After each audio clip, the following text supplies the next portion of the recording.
നമസ്കാരം.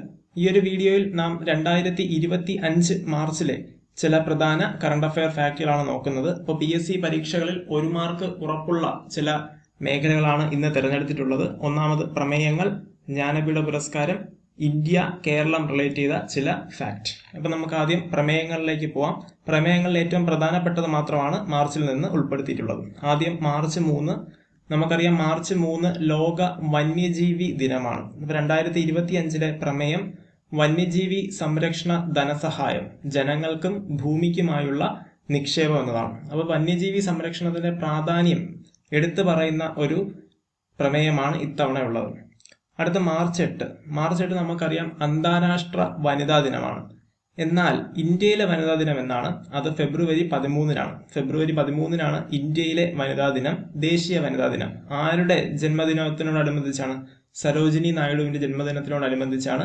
Nightingale of India അല്ലെങ്കിൽ ഇന്ത്യയുടെ വാനമ്പാടി എന്നറിയപ്പെടുന്നത് സരോജിനി നായിഡുവിനെയാണെന്ന് നമുക്ക് അറിയാം. അപ്പൊ 2025 അന്താരാഷ്ട്ര വനിതാ ദിനത്തിന്റെ പ്രമേയം ചോദിച്ചു കഴിഞ്ഞാൽ എല്ലാ സ്ത്രീകൾക്കും പെൺകുട്ടികൾക്കും അവകാശങ്ങൾ, സമത്വങ്ങൾ, ശാക്തീകരണം എന്നതാണ്.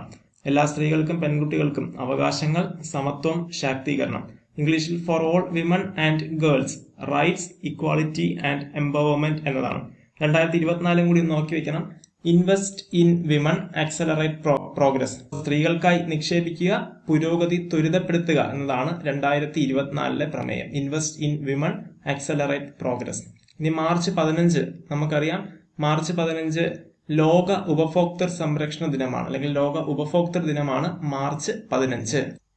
അതേസമയം ഇന്ത്യയിലെ കൺസ്യൂമർ പ്രൊട്ടക്ഷൻ ഡേ എന്നാണെന്ന് ചോദിച്ചു കഴിഞ്ഞാൽ അത് ഡിസംബർ 24-ആണ്. അപ്പൊ ദേശീയ ഉപഭോക്തൃ സംരക്ഷണ ദിനം ഡിസംബർ 24-ഉം ലോക ഉപഭോക്തൃ സംരക്ഷണ ദിനം മാർച്ച് 15-മാണ്. ഇനി 2025 പ്രമേയം എന്താണ്? A just transition to sustainable lifestyles. അതായത് സുസ്ഥിര ജീവിത ശൈലിയിലേക്കുള്ള ഒരു നീതിയുക്തമായ മാറ്റം. സുസ്ഥിര ജീവിത ശൈലിയിലേക്കുള്ള ഒരു നീതിയുക്തമായ മാറ്റം എന്നതാണ് 2025 പ്രമേയം. അതേസമയം 2024 പ്രമേയം fair and responsible AI for consumers എന്നതാണ്. മലയാളത്തിൽ നമ്മൾ പറഞ്ഞു കഴിഞ്ഞാൽ ഉപഭോക്താക്കൾക്ക് ന്യായവും ഉത്തരവാദിത്വമുള്ളതുമായ AI, ആർട്ടിഫിഷ്യൽ ഇന്റലിജൻസ്, അതായത് നിർമ്മിത ബുദ്ധി എന്നതാണ് 2024 പ്രമേയം. 2025 ഇനി പഠിക്കേണ്ടത്. 2025 സുസ്ഥിര ജീവിത ശൈലിയിലേക്കുള്ള ഒരു നീതിയുക്തമായ മാറ്റം. മാർച്ച് 21 നമുക്കറിയാം ലോക വനദിനമാണ്. അതേസമയം മാർച്ച് 20 നമ്മൾ നോക്കിക്കഴിഞ്ഞാൽ ലോക സന്തോഷ ദിനമാണ്. അതുകൂടാതെ അങ്ങാടി കുരുവി ദിനവും മാർച്ച് 20-ആണ്. ലോക സന്തോഷ ദിനവും അങ്ങാടി കുരുവി ദിനവും മാർച്ച് 20-ആണ്. അടുത്ത മാർച്ച് 21 ലോക വനദിനം. 2025 പ്രമേയം വനങ്ങളും ഭക്ഷണവും എന്നതാണ്. ഫോറസ്റ്റ് ആൻഡ് ഫുഡ്, വനങ്ങളും ഭക്ഷണവും. അതേസമയം 2024 ജസ്റ്റ് എന്ന് പറഞ്ഞു കഴിഞ്ഞാൽ forest and innovations, new solutions for A better world എന്നതാണ്. മാർച്ച് 22 നമുക്കറിയാം ലോക ജലദിനം. 2025 പ്രമേയം ഹിമാനി സംരക്ഷണം, ഹിമാനികളെ സംരക്ഷിക്കുക എന്നുള്ളതാണ്. ഗ്ലേഷ്യർ കൺസർവേഷൻ എന്നതാണ് ഇംഗ്ലീഷിൽ പറഞ്ഞു കഴിഞ്ഞാൽ വരിക. അപ്പൊ ഈ ഹിമാനി ഇവിടെ കാണുമ്പോഴത്തേക്ക് നമ്മൾ സൂചിപ്പിക്കേണ്ടുന്ന ഒരു കാര്യം, 2025 ഹിമാനികളുടെ അന്താരാഷ്ട്ര വർഷമാണ്. ഹിമാനികളുടെ അന്താരാഷ്ട്ര വർഷമായിട്ട് ആഘോഷിക്കുന്നത് 2025-ആണ്. ഇത് കൂടാതെ 2025 തന്നെയാണ് അന്താരാഷ്ട്ര സഹകരണ വർഷം. 2025 തന്നെയാണ് സഹകരണ വർഷം. അതേപോലെ ക്വാണ്ടം സയൻസ് ആൻഡ് ടെക്നോളജിയുടെ വർഷവും 2025. അപ്പൊ നമ്മൾ 2025 പ്രധാനമായിട്ടും 3 കാര്യങ്ങളാണ് പറഞ്ഞത്. ഹിമാനിയുടെ സംരക്ഷണം അല്ലെങ്കിൽ ഹിമാനികളുടെ വർഷമായിട്ട് ആചരിക്കുന്നത് 2025-ആണ്. അതോടൊപ്പം സഹകരണ വർഷം, കോഓപ്പറേറ്റീവ് മേഖലയുമായി ബന്ധപ്പെട്ട വർഷം 2025. അതുപോലെ ക്വാണ്ടം സയൻസ് ആൻഡ് ടെക്നോളജി വർഷമായിട്ട് ആഘോഷിക്കുന്നത് ചോദിച്ചാലും 2025-ആണ്. ആ വസ്തു കൂടിയുള്ളത് മനസ്സിലാക്കി വെക്കുക. അപ്പൊ ഇത്തവണത്തെ പ്രമേയം ഹിമാനി സംരക്ഷണമാണ്, ജലദിനമാണ് മാർച്ച് 22. 2024 പ്രമേയം ചോദിച്ചു കഴിഞ്ഞാൽ സമാധാനത്തിനായി ജലം എന്നതാണ്. സമാധാനത്തിനായി ജലം, വാട്ടർ ഫോർ പീസ് എന്നതായിരുന്നു. അടുത്ത 6-മത്തത് മാർച്ച് 23. നമുക്കറിയാം മാർച്ച് 23 ലോക കാലാവസ്ഥാ ദിനമാണ്. 2025 പ്രമേയം മുൻകൂട്ടിയുള്ള മുന്നറിയിപ്പ്, വിടവ് ഒരുമിച്ച് നികത്തുക, closing the early warning gap together എന്നതാണ്. മുൻകൂട്ടിയുള്ള മുന്നറിയിപ്പ്, വിടവ് ഒരുമിച്ച് നികത്തുക. നമുക്കറിയാം ഇപ്പോൾ കുറച്ച് വർഷങ്ങൾക്ക് മുമ്പ് നമുക്കറിയാമല്ലോ ക്ലൈമറ്റ് അല്ലെങ്കിൽ ഒരു കാലാവസ്ഥ വ്യതിയാനം അല്ലെങ്കിൽ ഈ മൺസൂൺ, സൈക്ലോൺ പോലുള്ള കാര്യങ്ങളിലൊക്കെ അറിയിപ്പ് കിട്ടുന്നത് വളരെ വൈകിയായിരുന്നു. ഇന്ന് ഒരുപാട് പുരോഗതി വന്നിട്ടുണ്ട്. അപ്പൊ എന്നിരുന്നാൽ കൂടിയും കൂടുതൽ മെച്ചപ്പെടുത്താൻ വേണ്ടിയിട്ടുള്ള ഒരു പരിശ്രമമാണ് 2025 ഉദ്ദേശിക്കുക. ഇനി 2024 പ്രമേയം at the front line of climate action എന്നതാണ്. കാലാവസ്ഥാ പ്രവർത്തനങ്ങളുടെ മുൻപന്തിയിൽ എന്നത്. കാലാവസ്ഥാ പ്രവർത്തനങ്ങളുടെ മുൻപന്തിയിൽ, at the front line of climate action. അപ്പോൾ മാർച്ച് 23 അന്താരാഷ്ട്ര കാലാവസ്ഥാ ദിനമാണെന്ന് കൂടി ഒന്ന് ഓർത്തു വയ്ക്കുക. ഇനി മറ്റൊരു വസ്തുത നമ്മൾ ഓർക്കേണ്ടത്, ലോക കാലാവസ്ഥാ സംഘടന അല്ലെങ്കിൽ വേൾഡ് മെറ്റീരിയോളജിക്കൽ ഓർഗനൈസേഷൻ സ്ഥാപിച്ചത് 1950 മാർച്ച് 23-നാണ്. 1950 മാർച്ച് 23. അതുകൊണ്ടാണ് മാർച്ച് 23 നമ്മൾ ലോക കാലാവസ്ഥാ ദിനമായിട്ട് ആചരിക്കുക.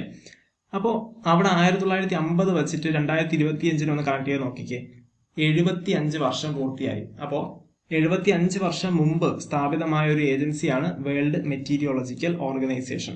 അത് പഠിക്കുമ്പോൾ നമ്മൾ ഓർക്കേണ്ട മറ്റൊരു പോയിന്റ് ആണ് കേന്ദ്ര കാലാവസ്ഥാ വകുപ്പ്, അതായത് ഇന്ത്യ മെറ്റീരിയോളജിക്കൽ ഡിപ്പാർട്ട്മെന്റ് IMD സ്ഥാപിതമായിട്ട് 150 വർഷമായി.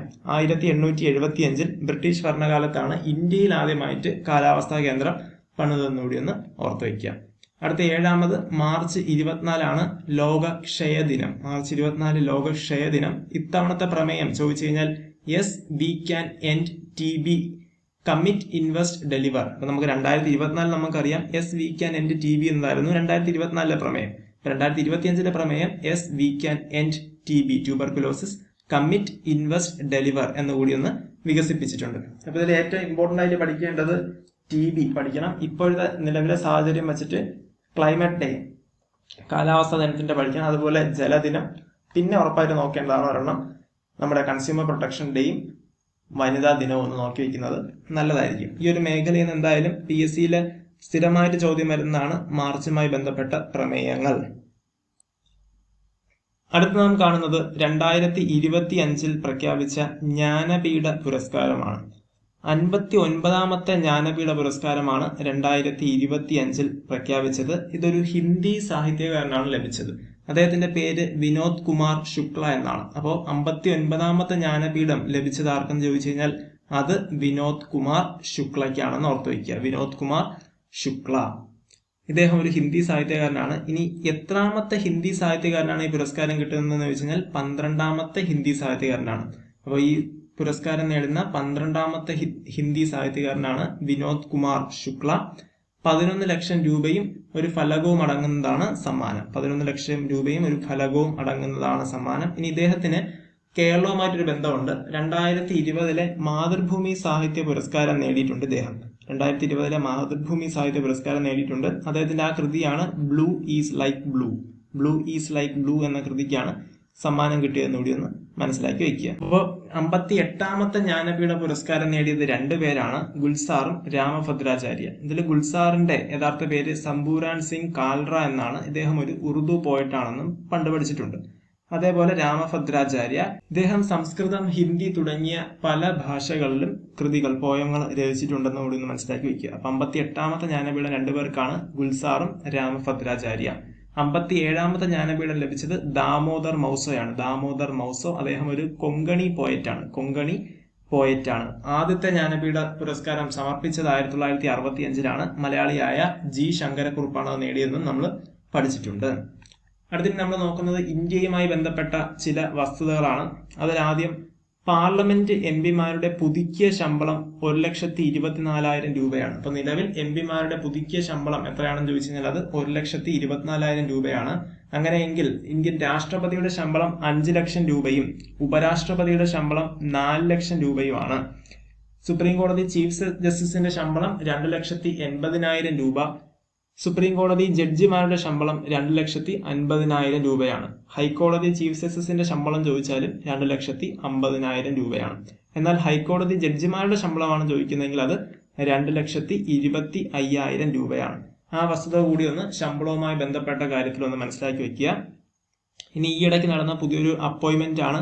പുതിയ ധനകാര്യ സെക്രട്ടറി ആരാണ്? അത് അജയ് സേത്ത് ആണ്. പുതിയ ധനകാര്യ സെക്രട്ടറി അജയ് സേത്ത് ആണ്.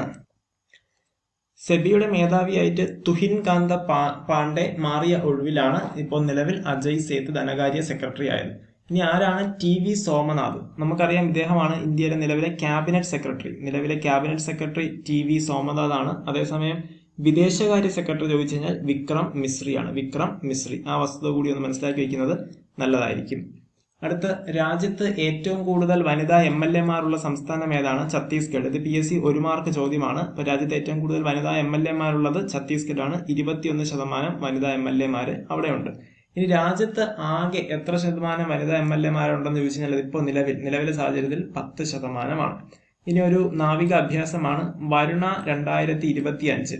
ഏതൊക്കെ രാജ്യങ്ങൾ തമ്മിലുള്ള നാവിക അഭ്യാസമാണെന്ന് ചോദിച്ചു കഴിഞ്ഞാൽ അത് ഇന്ത്യയും ഫ്രാൻസും തമ്മിലുള്ള നാവിക അഭ്യാസമാണ്.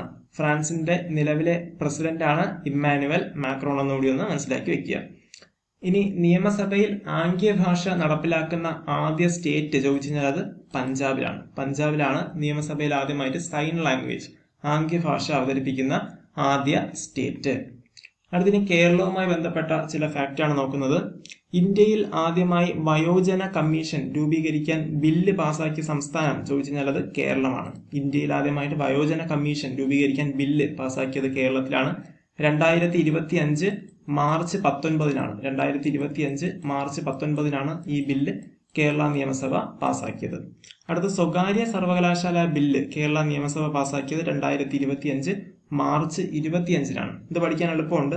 ഈ അവസാനത്തെ 25 അങ്ങ് എടുത്ത് വെച്ചാൽ മതി. മാസം കൂടി ഓർക്കുക, മാർച്ച് 25.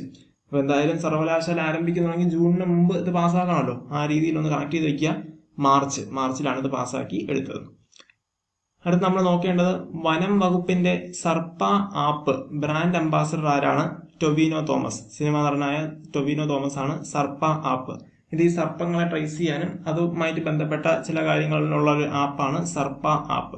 അപ്പൊ അതിന്റെ ബ്രാൻഡ് അംബാസഡറാണ് ടൊവിനോ തോമസ്. അടുത്ത, ശാസ്ത്ര നയം ആദ്യമായി നടപ്പിലാക്കിയ സംസ്ഥാനം ചോദിച്ചു കഴിഞ്ഞാൽ അത് കേരളമാണ്. 1974. ഇത് പാർലമെന്റിൽ നൽകിയ ഒരു മറുപടിയുമായി ബന്ധപ്പെട്ട് വന്ന ഒരു വിഷയമാണ് പത്രത്തിൽ വന്നത്. അപ്പൊ അതുമായിട്ട് ബന്ധപ്പെട്ട് ഇന്ത്യയിൽ ആദ്യമായിട്ട് ശാസ്ത്ര നയം നടപ്പിലാക്കിയ സംസ്ഥാനം ചോദിച്ചു കഴിഞ്ഞാൽ അത് കേരളമാണ്. 1974 കേരള മുഖ്യമന്ത്രി ആരായിരുന്നു എന്ന് കമന്റ് സെക്ഷനിൽ ഒന്ന് കമന്റ് ചെയ്യുക. പിന്നെ 2002 കേരളം ശാസ്ത്ര നയം അവതരിപ്പിച്ചിട്ടുണ്ട്. അപ്പൊ ഇത്രയാണ് ഇന്ന് നമ്മൾ നോക്കിയത്. അപ്പൊ പ്രധാനമായിട്ടും പ്രമേയങ്ങൾ, അതോടൊപ്പം ജ്ഞാനപീഠ പുരസ്കാരം, പിന്നെ ഇന്ത്യയും കേരളവുമായി ബന്ധപ്പെട്ട ചില ഫാക്റ്റുകൾ കൂടി ഒന്ന് നോക്കിയിട്ടുണ്ട്. ഇതിൽ നിന്ന് 1 മാർക്കിനുള്ള ചോദ്യങ്ങൾ ഉറപ്പാണ്. അതിനാൽ തന്നെ ഇതൊന്ന് നോട്ട് എഴുതി പഠിക്കുക. ഇത്രയും പറഞ്ഞ് നിർത്തുന്നു. നന്ദി, നമസ്കാരം.